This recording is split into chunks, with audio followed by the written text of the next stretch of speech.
दोस्तों, युद्ध का नाम सुनते ही हमारे दिमाग में तबाही बर्बादी जैसे दृश्य घूमने लगते हैं। और world war first and world war second में दुनिया ने बेहद भयानक तबाही देखी है। एंड मॉडर्न टाइम में साइंस ने इतनी ज़्यादा डेवलपमेंट कर ली है कि अगर न्यूक्लियर पावर में थर्ड वर्ल्ड वार होती है और बड़े पैमाने पर न्यूक्लियर पावर का यूज़ किया जाता है तो डेफिनेटली ये दुनिया की आखिरी जंग होगी। तो कहीं ना कहीं ये सभी देशों की एक रिस्पॉन्सिबिलिटी बन जाती है कि थर्ड वर्ल्ड वार को होने से रोका जाए। एंड दोस्तों, कभी आपने सोचा है कि दुनिया में सबसे पहला युद्ध कौन सा हुआ होगा या दुनिया के इतिहास का पहला युद्ध कौन सा होगा? तो आज हम इस वीडियो में एक ऐसे ही युद्ध के बारे में बात करने वाले हैं जो कि दुनिया के इतिहास का पहला युद्ध माना जाता है, और जानेंगे कि युद्ध कब हुआ, क्यों हुआ, कैसे हुआ, किन के बीच में हुआ और इस युद्ध के होने के कारण क्या परिणाम निकला। तो आइए शुरू करते हैं। तो आपको ये जानकर काफ़ी हैरानी होगी कि ये ऐतिहासिक युद्ध भारत की धरती पर ही हुआ है। मेनली हम महाभारत या रामायण को ही सबसे प्राचीन युद्धों में से मानते हैं, लेकिन ये युद्ध इनसे भी पहले हुआ है, जो कि 10 राज्य युद्ध, 10 राजन युद्ध या फिर बैटल ऑफ 10 किंग्स के नाम से जाना जाता है। अब क्योंकि वाल्मीकि लिखित रामायण और वेदव्यास लिखित महाभारत के रूप में हमें एपिक ग्रंथ या महाकाव्य ग्रंथ मिल जाते हैं, जिनसे कि हमें इन युद्धों के बारे में काफ़ी जानकारी मिल जाती है। वहीं 10 राज्य युद्ध के बारे में हमें ऋग्वेद के 7वें मंडल में लिखे कुछ श्लोकों से इस युद्ध के होने के बारे में पता चलता है, इसलिए बहुत ही कम लोगों को इस युद्ध के बारे में पता है। अब क्योंकि ऋग्वेद को दुनिया की पहली किताब या पहला ग्रंथ माना जाता है, इसलिए इसमें से इसका लिखित के रूप में प्रमाण मिल जाना अपने आप में ये दर्शाता है कि ये युद्ध दुनिया का पहला ऐसा ऐतिहासिक युद्ध है जिसके बारे में कि लिखित में प्रमाण मिलता है। मेनली इस युद्ध का जो टाइम पीरियड माना जाता है वो अर्ली वैदिक पीरियड माना जाता है।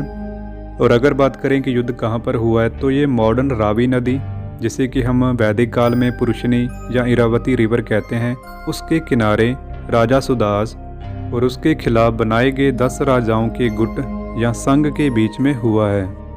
राजा सुदास जो कि तुत्सु फैमिली से बिलोंग करते थे और वह भारतों के कबीले के राजा दिवोदास के पुत्र थे।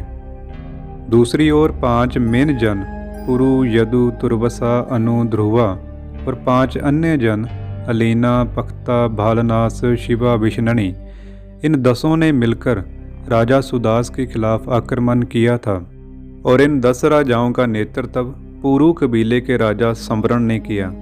अब इस युद्ध के होने के पीछे जो मेन रीज़न बताए जाते हैं, उसमें से पहला कारण यह है कि राजा सुदास ने विश्वामित्र को अपना पुरोहित बनाया हुआ था, लेकिन बाद में सुदास ने विश्वामित्र को हटाकर ऋषि वशिष्ठ को अपना पुरोहित बना लिया था, जिससे कि विश्वामित्र को बहुत गुस्सा आया और उन्होंने इसका बदला लेने के लिए राजा सुदास के खिलाफ 10 राजाओं के संघ का गठन किया था। दूसरा, पुरुषनी या रावी नदी के जल बंटवारे को लेकर हुआ विवाद था। तीसरा, राजा सुदास की बढ़ती हुई शक्ति।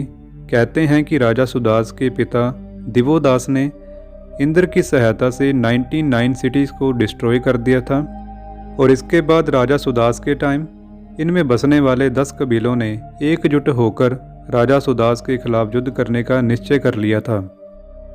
अकॉर्डिंग टू ऋग्वैदिक लिटरेचर कहते हैं कि राजा सुदास के पास इस युद्ध में ओनली 6000 सैनिक थे, वहीं पर 10 राजाओं के पास 66,000 सैनिक थे।